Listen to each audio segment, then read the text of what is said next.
Good morning. Thank you for joining us for the Tuesday, June 8th, 2021 meeting of the Municipal Airport Authority, City of Fargo. I'd like to start by doing a thumbs up for people remote that they can hear us. If you would please, just give us a thumbs up you can hear us. And for those of you we can't see, I assume you did the same. All right, first of all, we're going to, we have to move the agenda around a little bit to accommodate a construction update. So we're going to move the airport construction update portion, item 13, up to item 5 on the agenda.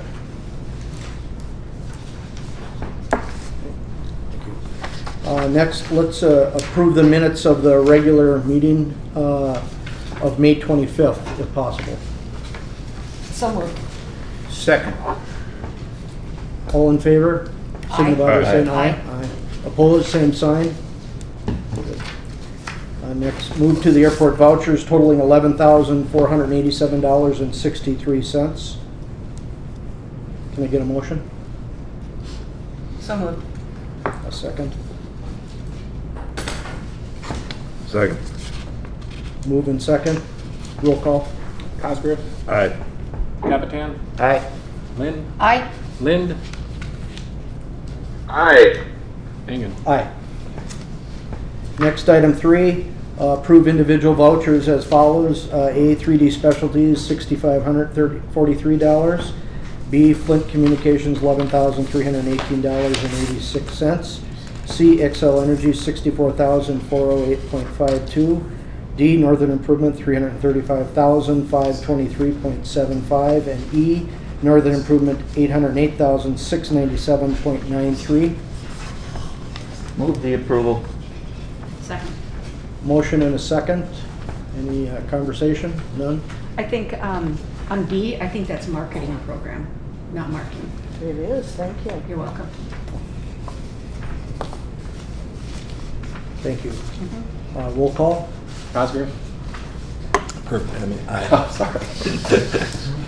Capitan, Aye. Lynn, Aye. Lind, Aye for Lynn. Engen. Aye. Number 4, receive request from Dakota Carrier Network for easement to install fiber on north side. We got a request from Ross Bransner from Dakota Carrier Network, and I believe Stacy put together the utility easement, less the legal description, which will come once they get it installed. This is to install fiber into the new National Guard Readiness Center that's being constructed west of County 10, just south of 40th Avenue North. And I'm not sure why the Guard waited so long to request for it, but they got an urgent request to get fiber into the building. So our share is just the little yellow portion that's on there. And I think they'll get it installed here in the next couple of weeks. So I request your approval of their easement request. Can I get a motion? So moved. Second. Any conversation? None? Roll call vote. Cosgrove, Aye. Capitan, Aye. Lynn, Aye. Lind, Aye. Engen. Aye. As we have rearranged the agenda a bit, Terry, construction update. Yeah, I guess it was a little bit more than that from the standpoint of, we're going to talk a little bit about I sent the stuff to Brad and Tom this morning on the new ticket booth, but just first of all, we're Just stand on that side. okay, we're finishing. I'm sorry. I can take my mask off. Here, better. Sure, thank you. We are finishing up punch lists on the main SRE building. We're working on finishing up the addition, so there's some mechanical, electrical items, not a lot to do yet. Working on, we took that old office and we're turning, or the old break room, and turning it into offices. We're been requested to get a price on maybe replacing all the ceiling tile in that kind of office area, which isn't a ton. it all looks pretty haggard, and as soon as we put the new one in the new room, it's really gonna make it look bad. So I think we're getting a price for that. So all in all, that's going pretty well. We're wrestling with trying to get explanations for FAA in terms of approval of some of the change orders, so we're still working on that. It's getting really close to being done. They're supposed to start the pond next week. It's one of the bigger items that's left over, is that retention pond that was a big deal at the beginning, and so that took so much time that they ended up just going to be doing that at the end. So they're supposedly working on that. I don't think anybody complained that we had rain, so it slows them up a little bit. So I think that's about where we're at on construction. I don't know if you guys have any other questions about that, or I move into the ticket booth. So Brad, I'm not sure if you got my email this morning. It was kind of large. It's basically what we did. I did get it, thanks. Okay, Eric. great. So this is a kind of a preliminary shot at what SP Plus was really wanting to see, and I think the airport as well wanting to see for the ticket booth. So what we've done is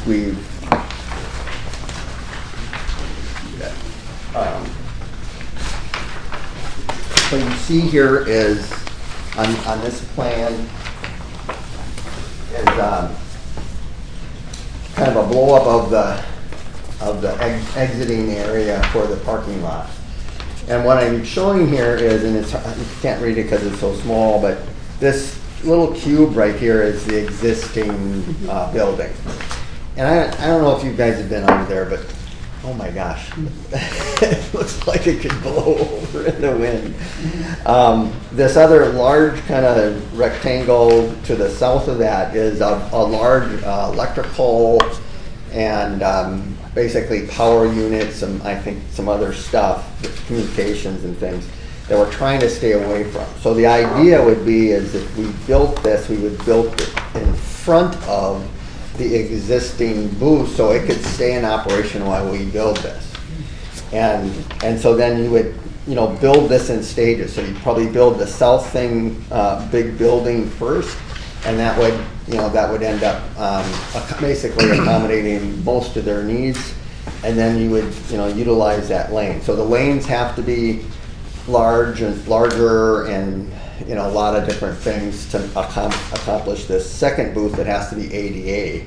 And you see the kind of the rectangles that are right here that got round ends on them. That's the islands that are there today. So so this gets them only maybe 3-4 feet wider, that we have to take this northern edge of the curb and adjust it. Otherwise, everything is basically the way it is. If we go to the second page,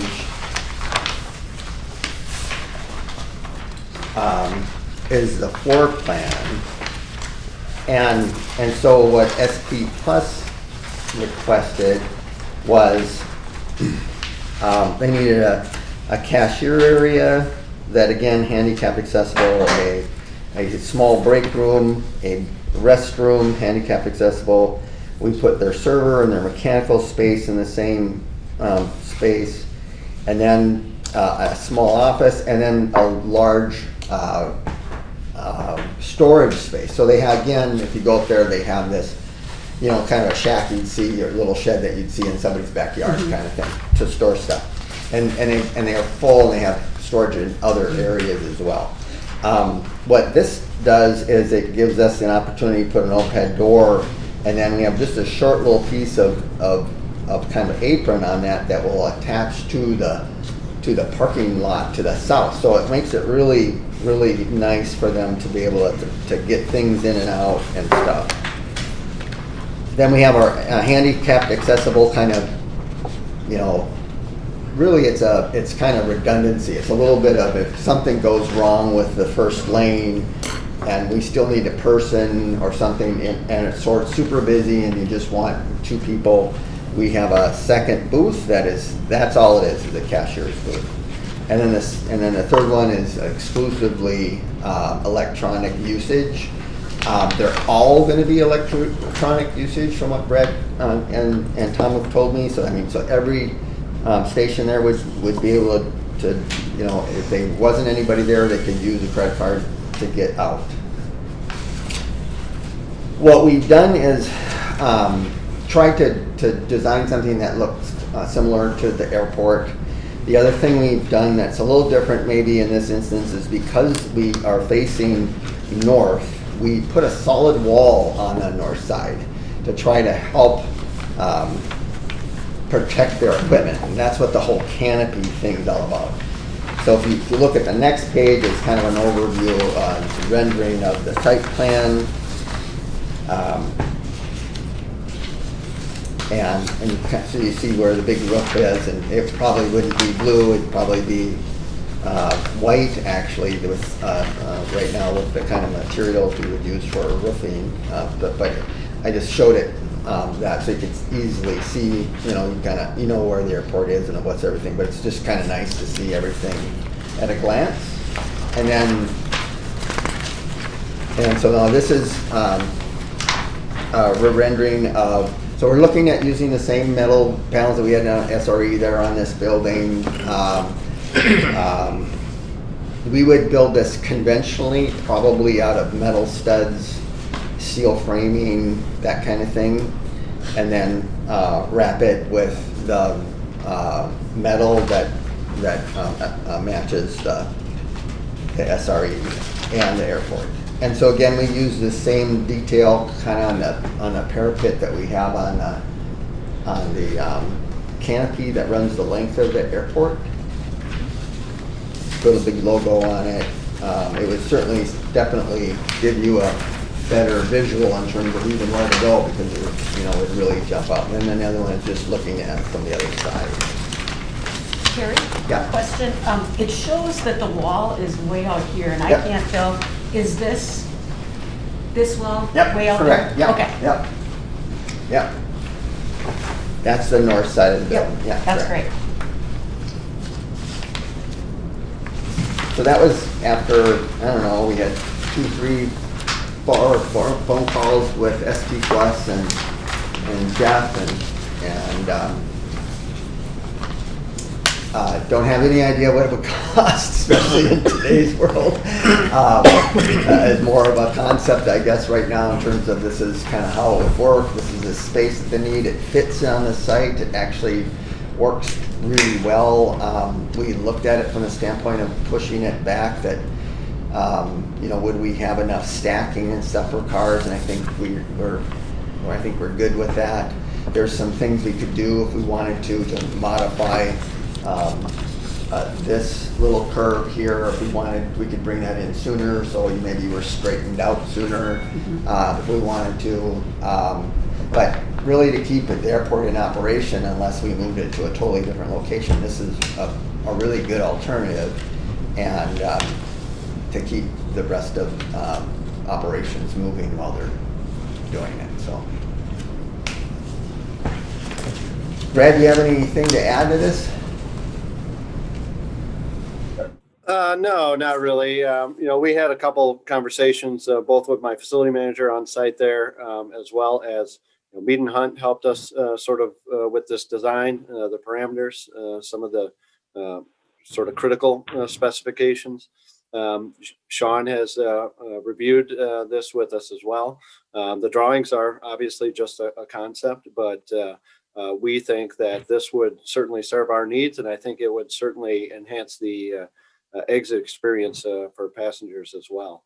And then along with the new parking and revenue access control system, obviously automation will enhance the operation as well, given express payment capabilities in each lane at the exit plaza. I think this would really enhance the aesthetic of the airport and the parking experience as well. think the other nice thing about this too is, you know, I mean, we have kind of relatively not maybe adequate lighting over there. So, you know, this will have LED lights in the ceiling of it, so it will be really lit up at night. And so even from a safety perspective of employees, and just, again, a great visual to say I know where I'm going to go to get out even easier than it is today. So. Any other questions? Mr. Chairman, Tim or Brad, I'm not sure. You know, we've got a nice visual here with 5 planes all arriving at once, everybody leaving at once. Have they done the studies with the number of spaces and sort of the queuing and timing? How long, if you had 5 aircraft all arrive at the same time and try and leave, how long the queue time would be to get out? Yeah, I think our facility manager, Jay, is sitting in on the call as well. Certainly, we looked at, you know, making sure we had the capacity with these lanes to be able to handle sort of peak arrivals. And we certainly feel like, you know, this allows for that. It expands our capacity slightly more than what we have currently. And then, you know, just understanding that, you know, not everybody who's on the aircraft is parking on site as well. So I think we have a real good sense of, you know, the peak times and the volume of traffic exiting the exit plaza during the peak times. And we certainly feel like this is definitely going to be capable of handling that. Really, we could do this with one cashier and the 2 automated lanes. We have the second cashier booth in the middle lane, really for redundancy only, just in case we have an issue with the fee machine, or if we do have a peak period that's much higher than we've experienced in the past, then we can also man that booth as well and make sure that we are limiting the time that customers are waiting in the lanes to exit, and everybody can get out in a convenient and efficient manner. And then, Mr. Chairman, don't want to bring up old issues, but if a parking structure were at some point considered and added here, would this work with that, or would it make sense, you know, to anticipate that or have it as an option? I think you could do it a couple of ways. Obviously, just much like we do now is, you know, you kind of come in all by yourself. You don't go past anybody. You just get your ticket. Same thing with a parking ramp, and then exiting out to go into the booth, the exit booth. So you could do that. If the parking ramp was such in the future that it was so large, you could conceivably have your own. The parking lot might have their own, you know, ticketing booth or electronic systems.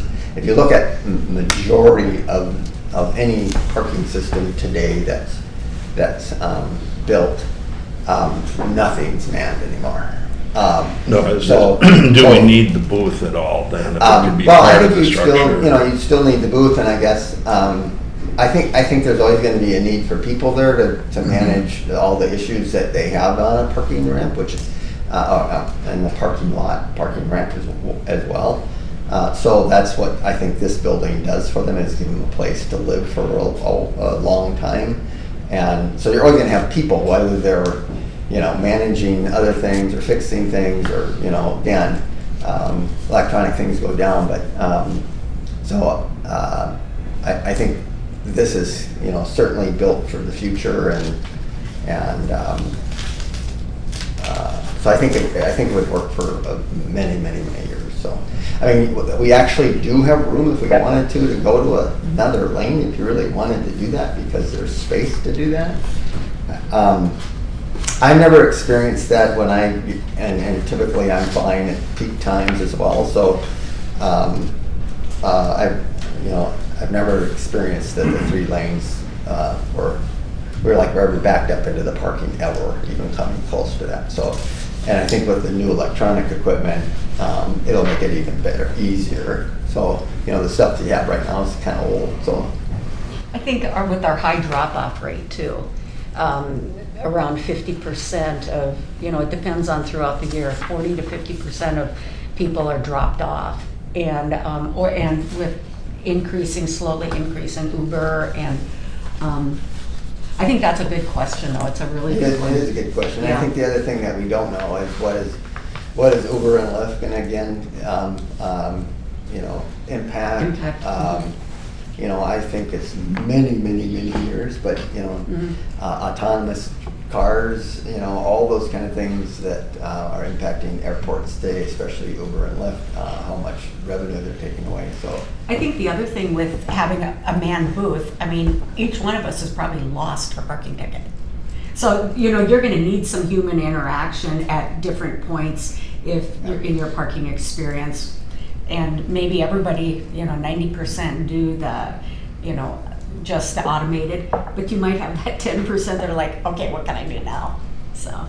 yeah, especially as the population ages Yes. and the population gets younger, electronics is going to be just that much. Yep. But they're not going to want to talk to a person. No. Yeah, this is Brad. I can tell you, we still get a good amount of people who are still paying cash. And I think, we're in the Midwest as well. So people like that personal touch as well. And Sean and I discussed that with Jeff and Terry while Terry was in the design process. And I think, that's why we have those two booths the second one is manned when needed.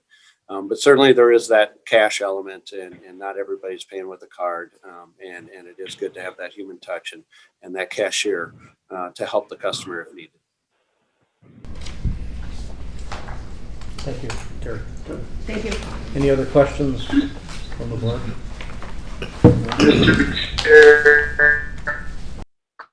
This is Eric. I have a question. Go ahead. Okay, Go I ahead, have a Eric. question for Brad. My question was, we had kind of talked about adding more spaces for available parking and the existing parking exit area. We said we could squeeze, I can't remember the number off the top of my head, but it was a significant number of spaces. Would it be more advantageous for us to build a new exit facility on the road going south and then add more parking spaces to the area where the existing parking exit is? I'm not really sure. I don't know if it's more advantageous. It certainly would be more costly. And I think we've identified other areas on site where, we could more efficiently and more cost effectively add spaces by adding another automated sort of lot like the current economy lot with just a 1 lane in, 1 lane out, automated payment and parking access functionality. So I really think, that's the route sort of we and the airport are looking at the moment. And I think Joan can tell you. Okay, thank you. I think Joan can tell you that I bet 95% of the phone calls we get about parking, all they want to hear about is the economy lot. They don't care about anything else. And the economy lots are the ones across the road? $6. Right. That's where the calls go immediately. All right, any other questions?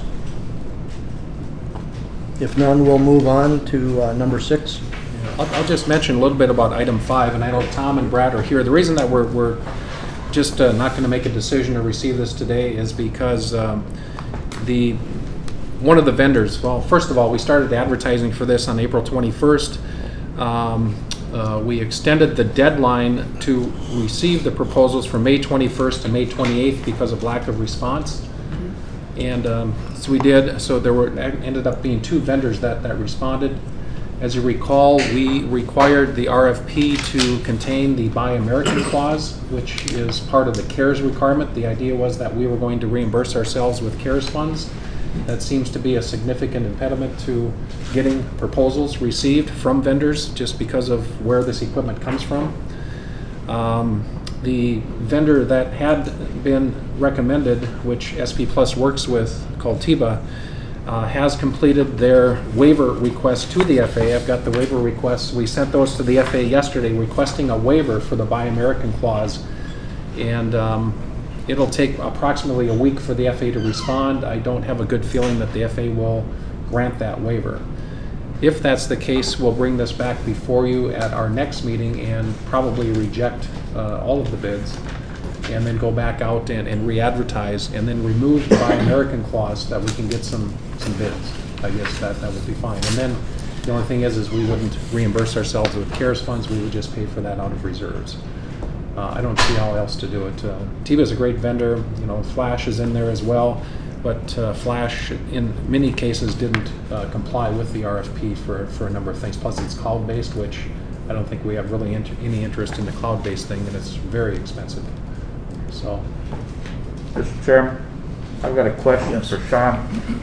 When Eric was talking about going to the south, was he talking about relocating the booth down this area? That's correct. And then you could expand this into parking? That's correct, yeah. We've had some concept drawings of that in the past when we've looked at it over the last probably 6-7 years, but have decided to stay where it is because of the cost to relocate, and then also traffic flow. As people come out, you're making a right, then a left.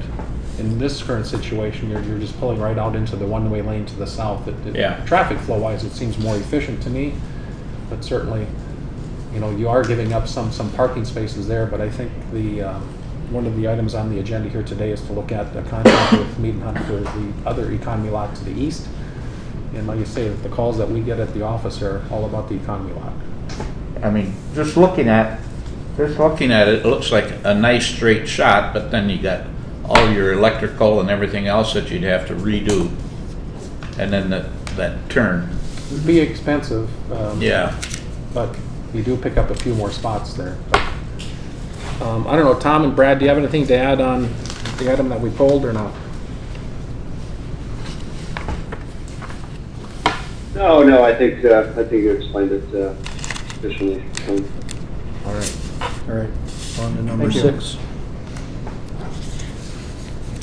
Received communication from SP Plus regarding an extension to the management agreement. So at the when the pandemic hit, SP Plus, a lot of concessionaires went to airports and requested relief from the minimum annual guarantees because we had a concession contract in place with SP Plus. And last year, the board granted SP Plus a change in the contract from a concession agreement to a management agreement. And at that time, the board said that we would do it for 1 year, review what happened over the past year, and it's up for renewal now starting again on July 1st. And they've requested a 1-year extension. I'm not opposed to a 2-year extension, but a 1-year extension of the current management agreement effective July 1 of 2021.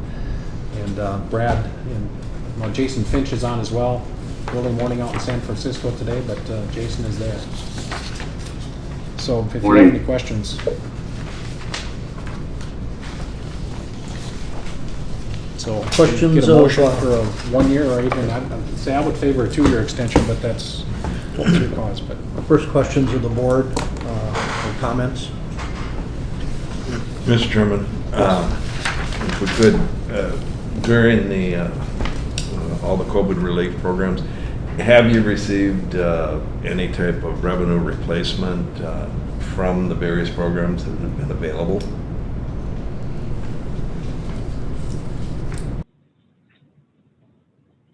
Jason, that's for you. Did you hear that? I apologize. SP Plus apply? We have not. We do not qualify as a public corporation. We don't qualify for any of the payroll reimbursements or anything. So no, we have not received any relief. The relief that we have received is through the generosity of boards like yourself that converted many of our concession agreements. The overwhelming majority of our contracts now are under management agreement terms on it, and so that's the relief that we have been able to negotiate and receive is conversion of what would have been just like Fargo, very unprofitable, materially unprofitable deals, and converting them to management agreements. Good question, John. Mr. Chairman, why didn't you qualify for any of the program reliefs? Why did we not qualify? Right. Well, the size of our company exempted us from the payroll protection program that was really designed for smaller companies as well. So major parking corporations were not receiving any of the relief, and concession agreements did not qualify under the CARES grant program. It was really operating expenses that did qualify for reimbursement through the grant, which was one of the most appealing and compelling reasons to convert the deal from a lease to a management agreement. Thank you. All right. Mr. Chairman, I Any have a other question. questions?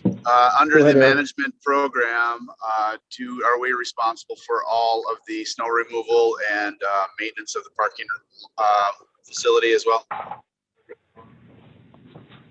Yes. And so far, we have recovered all of the expenses through the CARES grant, but obviously that's going to run out at some point in the not too distant future. But so we've been made whole through the CARES grant, but like you say, that program will come to an end. It was 4 years from the date that we accepted it. So at this point, we're able to draw down those expenses, Eric. And like you say, it was overall a pretty mild winter this past winter, but costs can escalate significantly if we get into another 96, 97 winter. Mr. I understand. That's right. Mr. Chairman, still given the uncertainty of programs and different things, I would move to allow a 1-year extension. Second. There's a motion and a second for a 1-year extension. Any comments? I will second it. Mr. Chairman, I have a question again Yes. for Sean. You were saying that you wouldn't be against a 2-year extension. Is there a reason why they only wanted one? Yeah, we had talked about it. It's just because I think our recovery is going to take us into that second year. I don't see things changing significantly over the next 2 years that's going to compel us or the parking lot company to come back to us and say, let's go back to a concession agreement. If you listen to Delta, American, United, even Southwest, they don't expect any business traffic really to return in any way, shape, or form until maybe September, October of this year. And even at that, they're looking at 30 to 50% of what they had pre-COVID. So we've got a long, long, long ways to go. All right. Thank you. Yeah, I can just add, Sean, I believe the CARES, you would know better than I, but I believe the CARES was a 4-year program, right? So that would run commensurate with the term we have left, which was, if you granted this to 2, under the old terms of the deal, we would still have lost north of $1 million. And so clearly we've got a long ways to go, I think, before a concession model makes sense.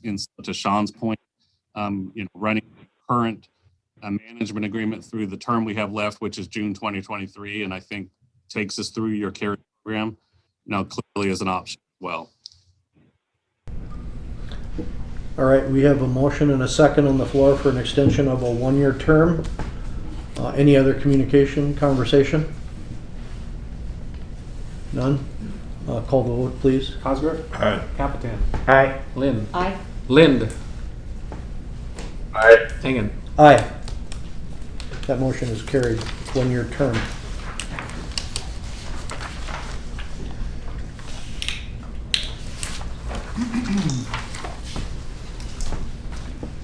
Next, item 7, receive a proposed contract for Mead and Hunt to design and do bid services for the East Economy parking lot. Okay, so one of our previous meetings, you'd requested Mead and Hunt put together a scope of services for the construction of the proposed parking lot to the south of the air traffic control tower. That's in your packet.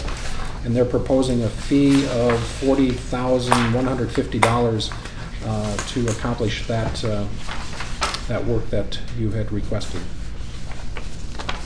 So I'd request your approval of their proposed design and bidding services contract. Questions for Mead and Hunt at all? We have, Jeff is here. Jeff is here. I'm here. Can you give a walkthrough of the scope? Yeah, it's really straightforward. It's just all design and bidding of the project.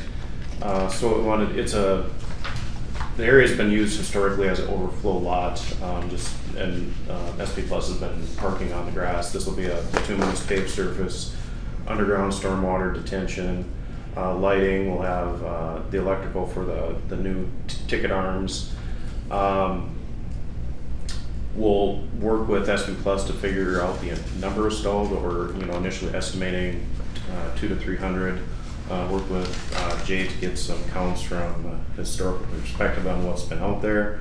And we want to have this constructed by freeze up of 2021.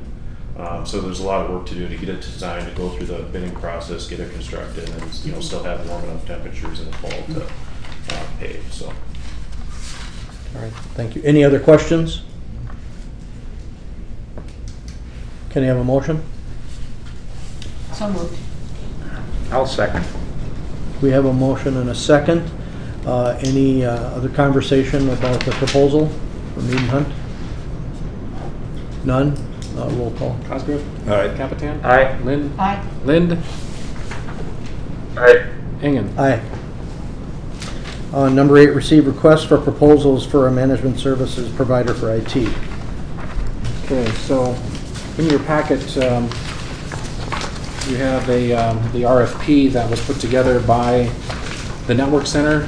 Previous meeting, we advised you that we had contracted with the Network Center to put together this RFP for the computer equipment that we're going to need and licensing and so forth. And they worked in conjunction with Darren, of course, here, who's the IT guy, and the city of Fargo to put this proposal together. The RFP starts tomorrow. It'll be a public ad in the Fargo Forum starting on June 9th and run for the next 3 Wednesdays.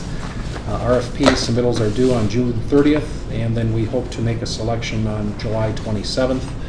I think their initial cost just for the equipment we need was maybe $10,000 or $12,000, but there's some phone things that will be in this as well. So I don't know if you've had a chance to look through it or have any questions, but they worked very closely with our contact down at the city to put this together, and they believe that it covers everything, and we'll see what kind of responses we get. So it's just kind of receive and file, I guess, unless you have any questions or changes. I do. Sean, Mr. Cosgrove brought up a question earlier about own and lease. Is that addressed in the RFP? It is not, and the Network Center said that leasing could be possible on the project side, but he could add it. But for the managed service provider piece of it, it's likely to already be a recurring monthly cost, so leasing wouldn't apply. Some vendors will also likely require you to fill out a lease application to get accurate lease rates, which would be more hassle than it's worth. When we do leases, we can guess a number for a monthly payment, but we usually have to have the customer work directly with the leasing company. They advised against leasing for the size of the equipment that we're getting. And even the city was like, you don't want to lease this stuff. So, Well, Mr. Chairman, you can go ahead with the purchase amount. If you decide afterwards, you can take a look at a lease. The benefit to the leasing is just the continual upgrade of the equipment. And what happens in small companies is they tend to buy equipment, and the plan becomes replace it as it breaks, and it's not always the most efficient to approach it that way. And Mr. Chairman, just one other question. Are we just doing form advertising, or are we trying to expand out at all? Or? The forum, our website, I don't know, the other ones, I think the Network Center was probably going to call a few vendors here in town. I guess this form on our website, we have, RFPs and stuff listed, so. And then I've been, I've had other IT companies actually reach out to us and ask how much should we pay for those. So I know Corporate Technologies, SNL is aware, High Point. And the new one in town, I'd rather name Loeffler. Loeffler, yeah, they're definitely aware, so Okay. they were engaged. So I think we'll get some pretty good proposals, and between the Network Center and us, and kind of run the risk if you tell some but you forget the one. It's the one that you forget that makes the big stink, but we'll see. Most of them do have, and I think according to the Network Center in the city, most of them do have people that are scouring legal ads for things like this. So if they're a company that wants to do business with government entities, If you make a good faith effort to identify it. Yep. So Yeah, the ones that, we worked with 2 years ago too. We'll make sure that, So I think it'll work out pretty good. So no action on number 8, other than that was informational, correct? Good. Any other questions about item 8? None? Moving on to number 9, continued discussion regarding the revised purchasing policy. Stacy? At the last meeting, I received a directive by you, Rick, to add certain forms to the draft purchasing policy, and I did draft those. I utilized as a template the City of Fargo forms, but then tried to modify them to be more suitable to the airport. I had Sean and Joan review, and those were in your packet with the revised purchasing policy. And the only revision I did with the purchasing policy per the discussion last time is I modified the date.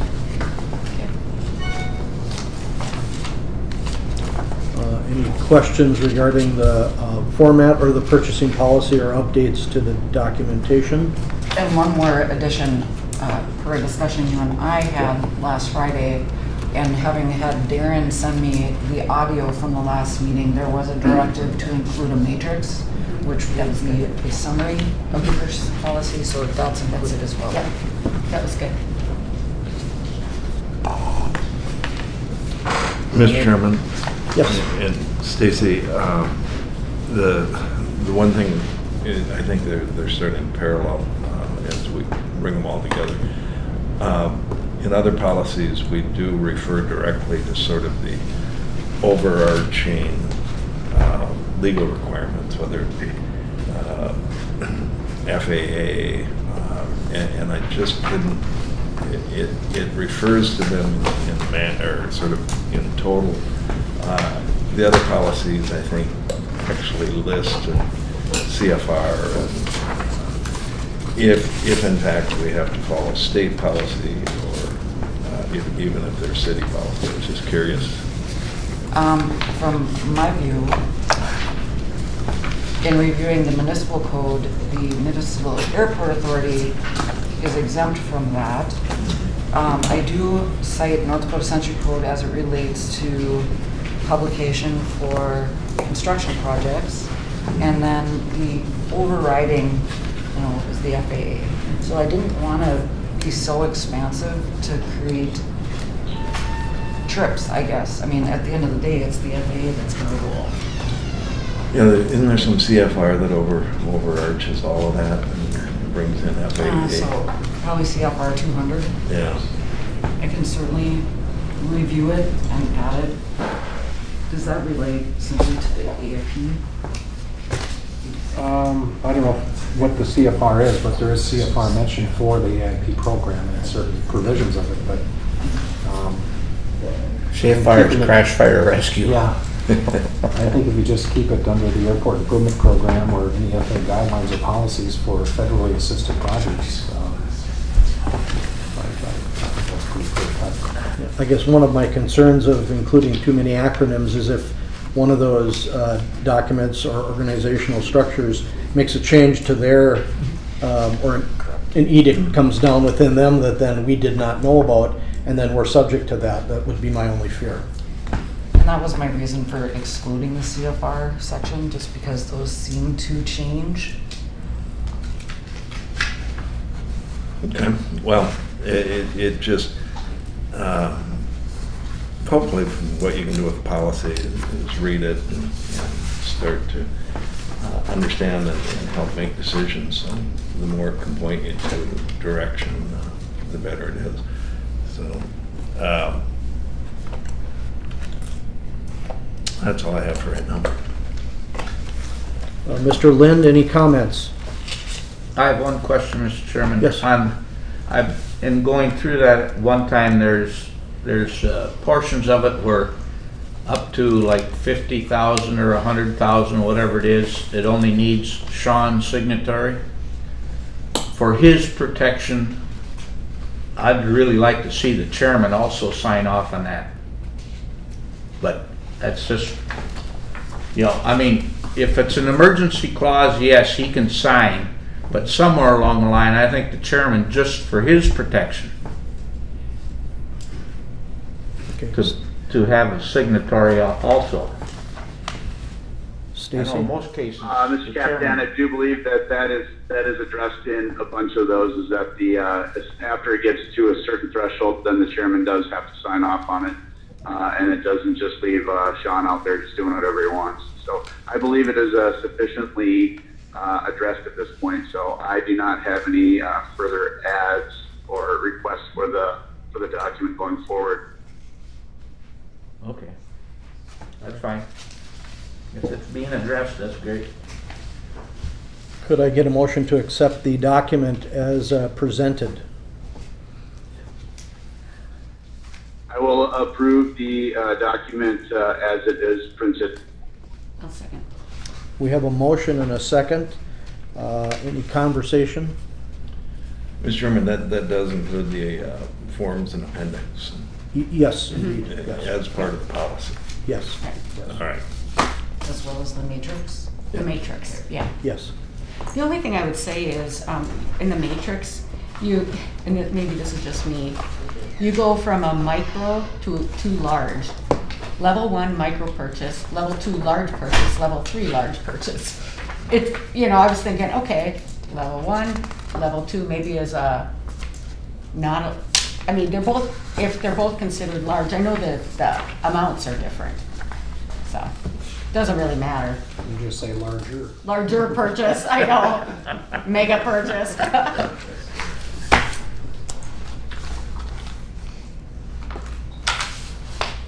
Any other conversations? We have a first, a second. John, anything? Roll call vote? Osborne? Aye. Capitan? Aye. Lynn? Aye. Lind? Aye. Hingham? Aye. Motion carries. Next on to the airport's emergency exercise, Sean? So you have a copy of a memo that was sent out to our South General Aviation tenants, and I know Chief Bush is on here, so tomorrow will be our triennial full-scale airport disaster exercise from like 10 to 12:30. And I know, Chief Bush, do you want to take it from there? I know you had a tabletop yesterday. Give us a little brief overview.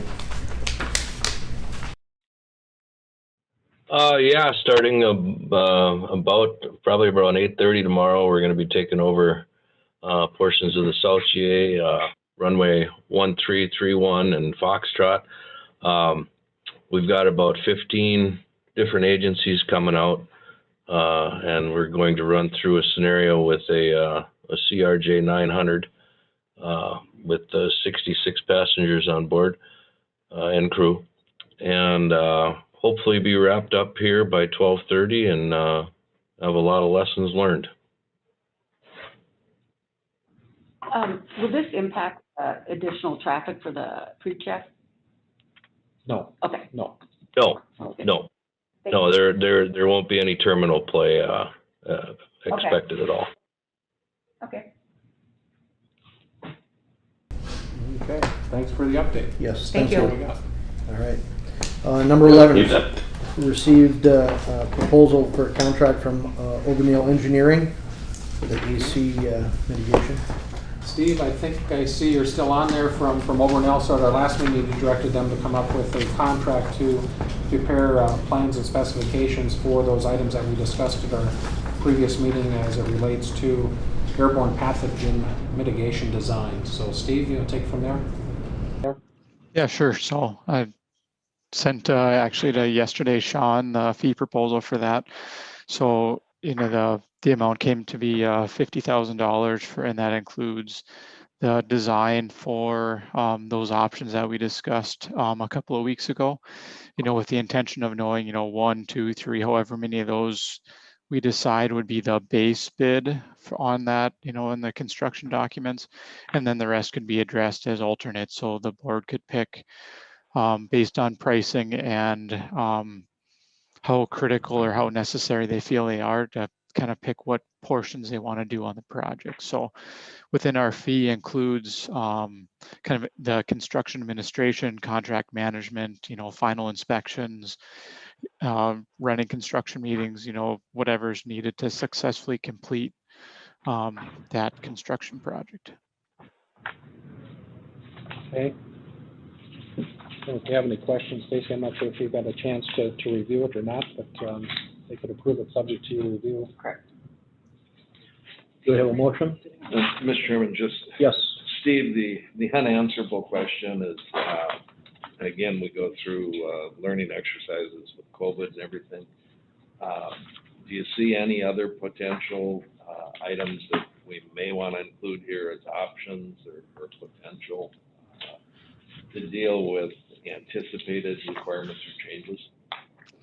I don't. And the reason I say that is, even though COVID-19 is, the pandemic we recently lived through, and yes, there's definitely some lessons that were learned. However, a lot of the lessons that were learned, I guess you could say were relearned. Things that were already, understood, already made sense.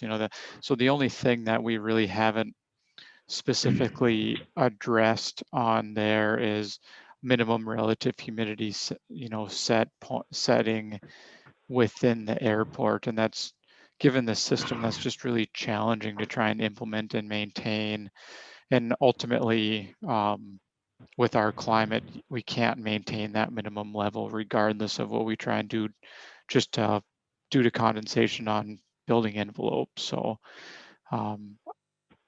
aside from that one humidity level, which I said is going to be a challenge, and we're never going to reach that minimum anyway because of constraints. I don't foresee any new information coming out, anytime in the recent future. All right, any other questions for Steve? Could I get a motion to approve and move this forward?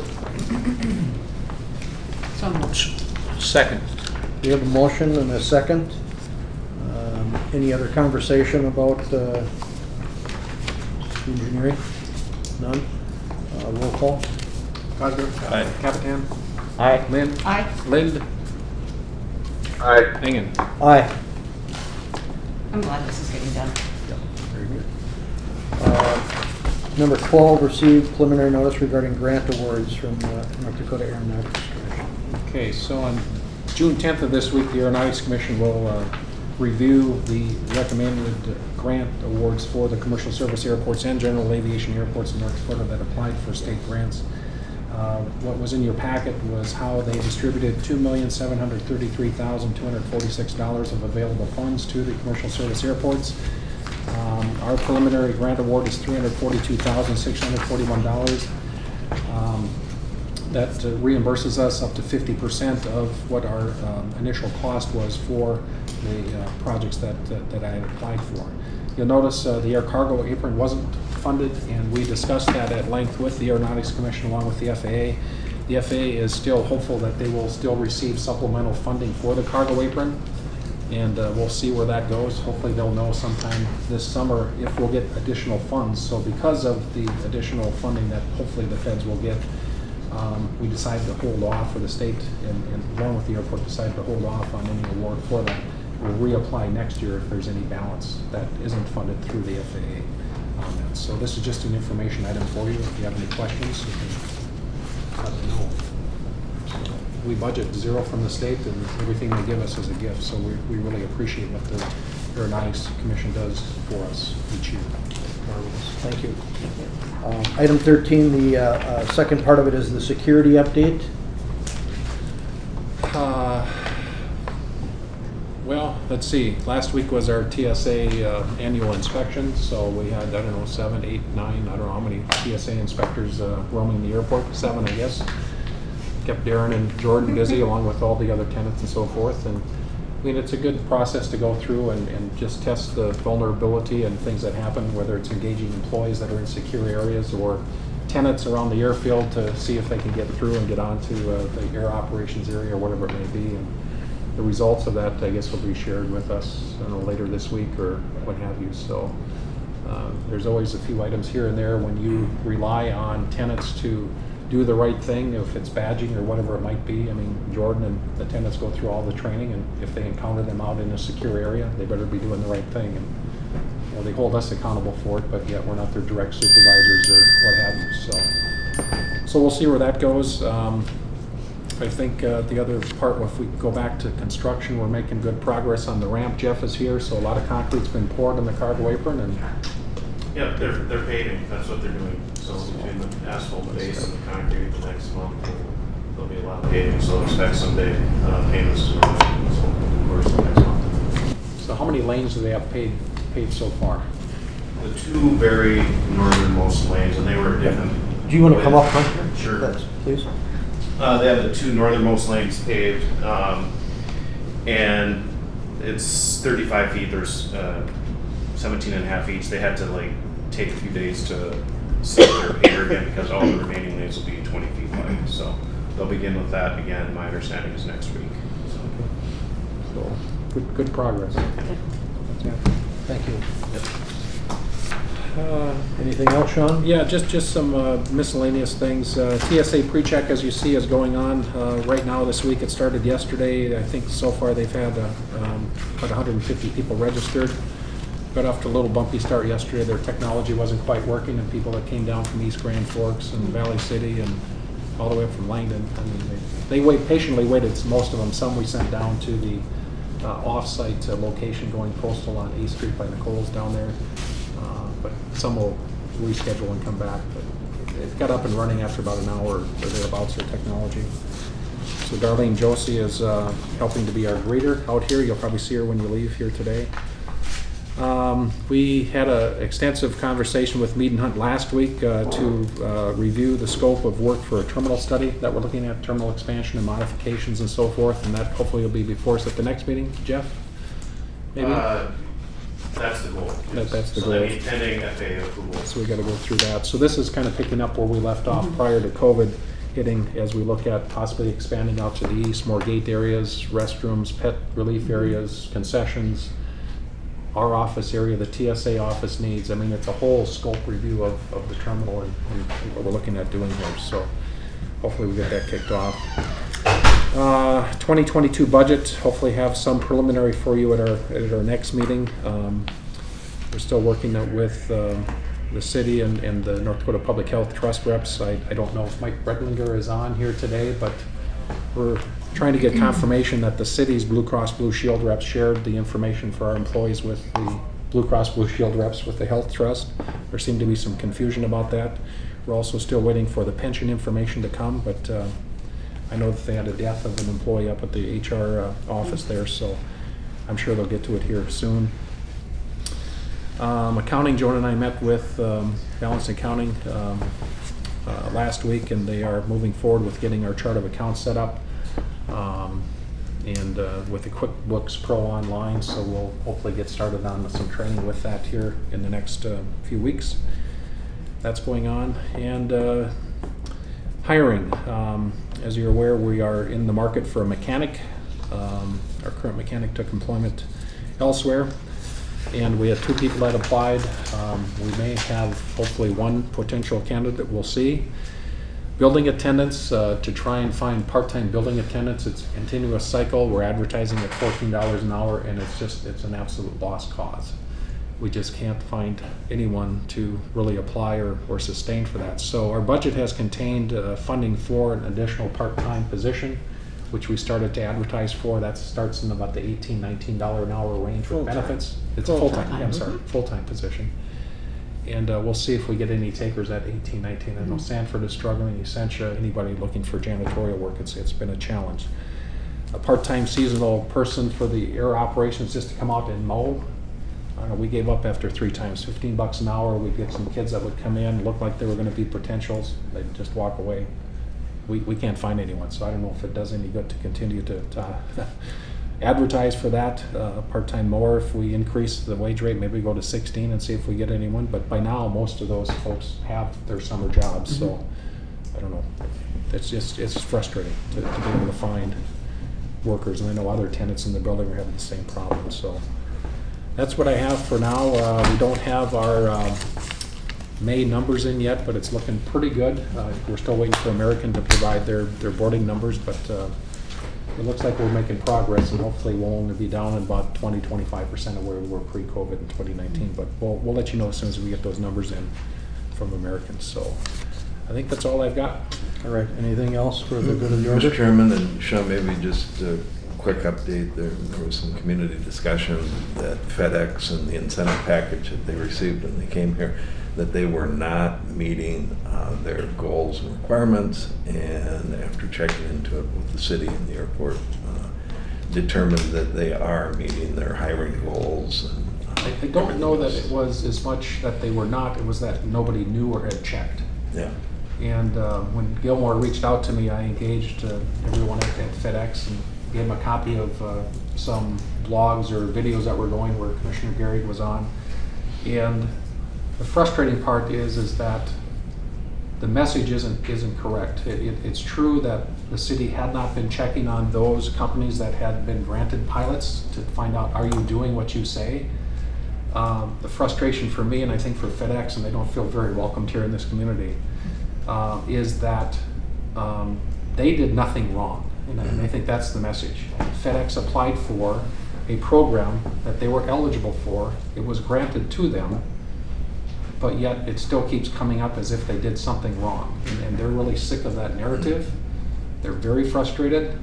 And like I said, they don't feel welcomed here. That's firsthand knowledge. But I engaged their chief properties person and gave them the whole background, and they produced the document for Jim on a timely basis for the Tax Exempt Review Committee, and I think the commission must have received it here in the last week. That they're the first one, I think, to respond that they have met and exceeded actually what they had been promised the city when the pilot was granted to them. And I believe the city is going through a process now to check with others over the last 5-6 years to see if they've met their criteria. So hopefully we get FedEx behind us, and I just wish the narrative would change that they did nothing wrong. UPS, I think, decided to stay out of that mix just because of the bad press and exposure that it brings up, even though they did nothing wrong. And there's airport directors around the country that are going like, what the heck is going on in Fargo? We'll take them if you don't want them. And I was at that meeting. It was embarrassing. And that's how they feel. That's the narrative that's coming from them. And of course, when they had their grand opening, they were highly discouraged from having the grand opening way back when, and that went right up to the #1 man. And yeah, it's been frustrating. And we're so grateful that they're here. The number of jobs that they're providing, not only here, and what they reported was just for the FedEx operations at the airport. What they don't report is the additional jobs that came with corporate air, the feeder, which are mechanics and pilots that are highly paid jobs that are here. It's another 22 employees roughly. And what they don't report is the additional jobs it created in these out cities throughout North Dakota, West Central Minnesota, Northwest Minnesota. So as those airplanes fly out to these communities, they had to hire additional drivers. So I mean, the number of employees has increased, not only for Fargo, Moorhead, West Fargo, but it's the entire region that they serve. And UPS has the same story to tell. So thanks for asking about that. I must be living in a bubble. I've never heard of this. It's, yeah. That, you know, I can share later. Well, I can get it from Sean too. Yeah. But, so it's hopefully it's behind us, and we'll see. But they're the example that keeps coming up.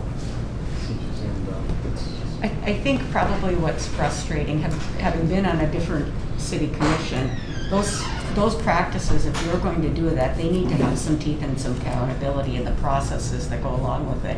And I think that's where the city of Fargo is getting that done now, and I think that's great. Because if they're getting a pilot, if, you know, and they have said they were going to do things, I mean, there are too many out there that, you know, don't do the follow-up because there is not a follow-up process to go through. If I was to know that I've got to submit a report every January 1st or whatever day, I would do it as the corporate end of it. But I think that was probably what wasn't set up, and now they're moving forward, so it is set up to make them accountable. Everybody accountable.